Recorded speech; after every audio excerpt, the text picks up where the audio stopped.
যেমন সাধারণত 6টি কারণে আপনার বিড়াল পালন করা উচিত।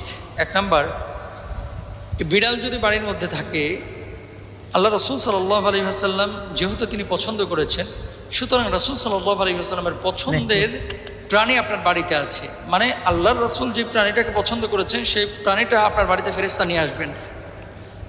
দ্বিতীয়ত, নবীজি সাল্লাল্লাহু আলাইহি ওয়াসাল্লাম যেহেতু পছন্দ করেছেন, আল্লাহর নবী যা পছন্দ করেছেন সেটা কিন্তু আল্লাহ পছন্দ করেন, তাহলে আপনাকেও সেটা পছন্দ করা উচিত।